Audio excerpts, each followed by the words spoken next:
কাল গভীর রাত পর্যন্ত যে হিসাব, অফিসিয়াল হিসাব, তাতে সারা দেশে বিক্ষোভ সংঘাতে নিহতের সংখ্যা 6। এটি কি আসলে খুব প্রত্যাশিত ছিল? এটা কি হবার কথা ছিল? অনেকেই কালকে আলোচনা করেছেন বিভিন্ন গণমাধ্যমে, টেলিভিশনের টকশোগুলো শুনেছি কালকে, কিছু কিছু পুরোটা শুনতে পারেনি।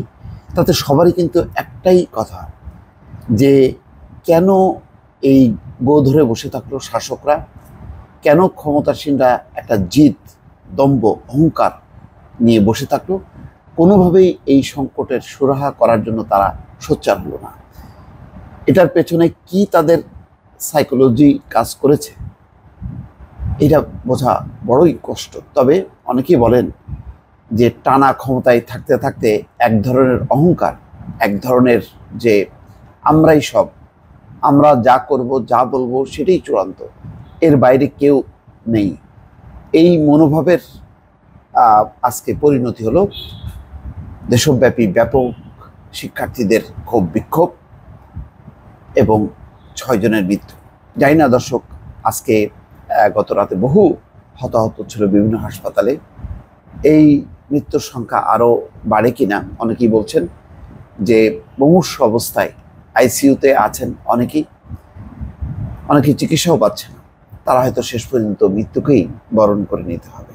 কালকে যেই আন্দোলন ছিল সর্বব্যাপী, সাধারণ মানুষেরও সম্পৃক্ততা ছিল অনেক জায়গায়, কেননা তাদের যেই সন্তানদের যে দাবি, সেই দাবি ছিল খুবই যৌক্তিক। যতই সরকার এটাকে রাজাকার নামে অভিহিত করার চেষ্টা করুক না কেন, মূল বিষয়টা শিক্ষার্থীদের যে কোটা সংস্কার আন্দোলন, সেই আন্দোলনের পক্ষেই কিন্তু সাধারণ শিক্ষার্থীরা সাড়া দিয়েছে। এবং একই সঙ্গে ঢাকা বিশ্ববিদ্যালয়ে তার আগের দিন, তার 2 দিন আগে যেই ঘটনা ঘটিয়েছে, সেখানে যেভাবে নির্মমভাবে পেটানো হয়েছে শিক্ষার্থীদেরকে, ছাত্রীদেরকে নির্যাতন করা হয়েছে, রক্তাক্ত করা হয়েছে, তার প্রতিবাদে বিক্ষুব্ধ হয়ে গতকালকে গোটা বাংলাদেশে একটা বিক্ষোভ বা একদম বিক্ষুব্ধ একটি পরিস্থিতি তৈরি হয়, যার প্রেক্ষিতে সেটি সামাল দিতে গিয়ে 6 জন নিহত হয়েছে। কোটা সংস্কারের দাবিতে আন্দোলনের শুরুটা হয়েছিল বিশ্ববিদ্যালয়গুলোতে। সোমবার শিক্ষার্থীদের উপর ছাত্রলীগের হামলা ও সংঘর্ষের পর গতকাল মঙ্গলবার বিক্ষোভ ছড়িয়ে পড়ে সারা দেশে। দেখেন, বিশ্ববিদ্যালয়ের মধ্যে থাকে নাই, সেটি একেবারেই স্কুল কলেজ থেকে শুরু করে সারা দেশে এটা ছড়িয়ে পড়েছে। শিক্ষা প্রতিষ্ঠান ছেড়ে রাস্তায় নেমে আসে, মহাসড়ক অবরোধ করেন শিক্ষার্থীরা। গতকালও দেশের বিভিন্ন এলাকায় হামলার শিকার হন আন্দোলনকারী শিক্ষার্থীরা। সরকার সমর্থক বিভিন্ন সংগঠন ও পুলিশের সঙ্গে সংঘর্ষ হয়েছে কোথাও কোথাও। এসব ঘটনায় চট্টগ্রামে 3 জন, রাজধানী ঢাকায় 2 জন এবং রংপুরে 1 জন, মোট 6 জন নিহত হয়েছে। আহতর সংখ্যা 4 শতাধিক। আইন শৃঙ্খলা পরিস্থিতি নিয়ন্ত্রণে গতকাল বিকেলে ঢাকা, চট্টগ্রাম, বগুড়া, রংপুর ও রাজশাহীতে বর্ডার গার্ড বাংলাদেশ বিজিপি মোতায়েন করা হয়। রাতে দেশের সব বিশ্ববিদ্যালয়ের কার্যক্রম পরবর্তী নির্দেশ না দেওয়া পর্যন্ত বন্ধ করা হয়েছে। সরকারি বেসরকারি সকল বিশ্ববিদ্যালয়, পাশাপাশি স্কুল, কলেজ, মাদ্রাসা সব, এমনকি পরীক্ষা পর্যন্ত বন্ধ করা হয়েছে। তো বৃহস্পতিবার যে অনুষ্ঠিত হওয়ার কথা ছিল এইচএসসি ও সমমানের পরীক্ষা, সেটাও স্থগিত করা হয়েছে। এর আগে গত সোমবার ঢাকা বিশ্ববিদ্যালয়ে আন্দোলনরত শিক্ষার্থীদের উপর দফায় দফায় হামলা চালায় ছাত্রলীগ। এর প্রতিবাদে দেশের সব শিক্ষা প্রতিষ্ঠানে মঙ্গলবার বিক্ষোভ কর্মসূচি পালনের ডাক দেন আন্দোলনরত শিক্ষার্থীরা।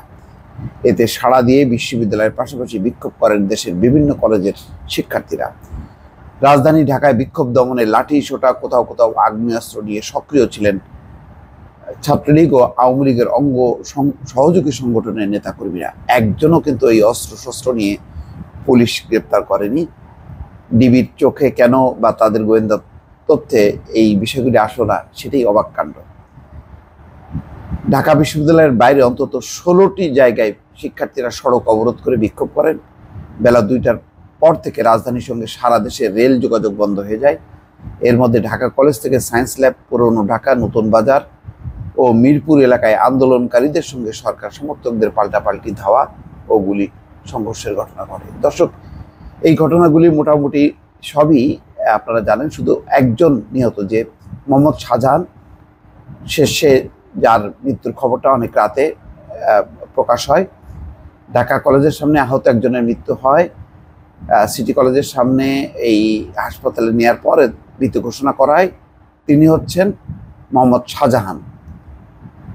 সন্ধ্যা 7টা পর্যন্ত আহত 126 জন ঢাকা মেডিকেলে চিকিৎসা নিয়েছেন। এর বাইরে আহত কেউ কেউ বেসরকারি হাসপাতালে চিকিৎসা নিয়েছেন বলে জানা যায়। চট্টগ্রামে আন্দোলনকারীদের সঙ্গে যুবলীগ ছাত্রলীগের সংঘর্ষে 3 জন নিহত হয়েছে। শহরের মুরাদপুর শিক্ষার্থীদের উপর অস্ত্রধারীরা গুলি ছুড়ে দুই পক্ষের মধ্যে সংঘর্ষ বাধে। 3 জনেরই নাকি বুকের বাঁ পাশে বুকে গুলিবিদ্ধ হয়েছে, একদম ডাইরেক্ট। এই গুলি কার?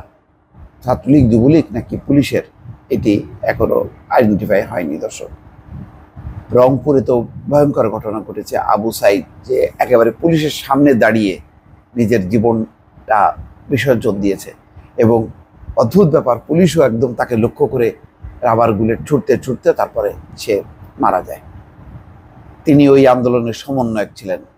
পিছু হটেনি, কেউ পিছু হটেনি, বরং সরকার শেষ পর্যন্ত স্কুল কলেজ সব প্রতিষ্ঠান বন্ধ করে কিন্তু পিছু হটেছে, কেননা এসব জায়গায় নিয়ন্ত্রণ তারা রাখতে পারেনি। দর্শক, ভালো থাকবেন। আল্লাহ হাফেজ।